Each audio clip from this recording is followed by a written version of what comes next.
பகோடா போட்டு குருமா குழம்பு எப்படி வைக்குதுன்னு பார்க்கலாமா? அதுக்கு தேவையான பொருட்களை பார்க்கலாம். தக்காளி, வெங்காயம் பொடிசாக கட் பண்ணி வச்சுங்க. இஞ்சி பூண்டு நசுக்கி வச்சுங்க. சோம்பு கொஞ்சம், பட்டை கொஞ்சம், மிளகாய்த்தூள், மஞ்சாத்தூள், உப்பு. அரைக்கிறதுக்கு தேங்காய், பச்சை மிளகாய், கறிவேப்பிலை தாளிக்கிறதுக்கு. ஒரு மிக்ஸி ஜார் எடுத்து பச்சை மிளகாய் சேர்த்துட்டு தேங்காயும் அதிலே சேர்த்துருங்க, சோம்பையும் அதிலே சேர்த்துருங்க. மூணுத்தையும் சேர்த்து நல்லா மழை அரைச்சி வச்சுக்கோங்க. இதை மாதிரி இப்போது ஒரு கடாய் வச்சுட்டு எண்ணெய் ஊற்றிட்டு எண்ணெய் காஞ்ச உடனே 2 இலை, பட்டை, வெங்காயம், இஞ்சி பூண்டு எல்லாத்தையும் சேர்த்து நல்லா இதை மாதிரி வதக்கிடுங்க. வதங்கின உடனே தக்காளி சேர்த்துருங்க. தக்காளியும் சேர்த்து நல்லா வதக்கிடுங்க. நல்லா வதங்கின உடனே கறிவேப்பிலை சேர்த்துருங்க. அதையும் சேர்த்து நல்லா வதக்கிடுங்க.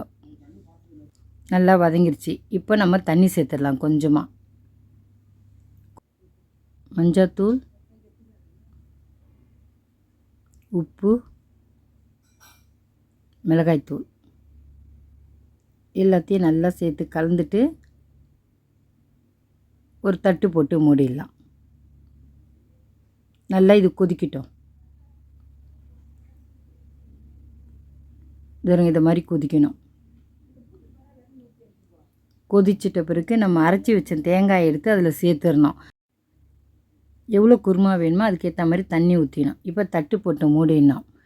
நல்லா கொதிக்கட்டும்னு விட்டுணும். இதை மாதிரி கொதித்த உடனே இப்போ அந்த பகோடா எடுத்து அதில் சேர்த்துடணும். சேர்த்துட்டு நல்லா கொதிக்கட்டும்னு சொல்லி தட்டு போட்டு மூடிடுங்க.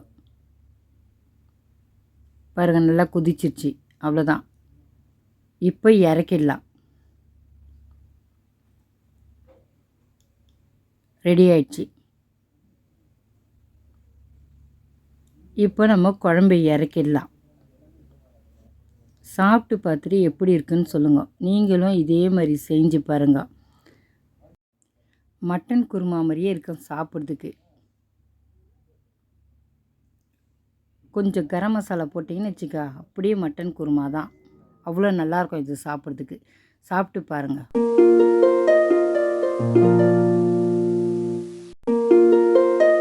லைக் பண்ணுங்கள், ஷேர் பண்ணுங்கள், மறக்காமல் நம்ம சேனலுக்கு சப்ஸ்கிரைப் பண்ணுங்கள். தேங்க்ஸ் ஃபார் வாட்சிங்.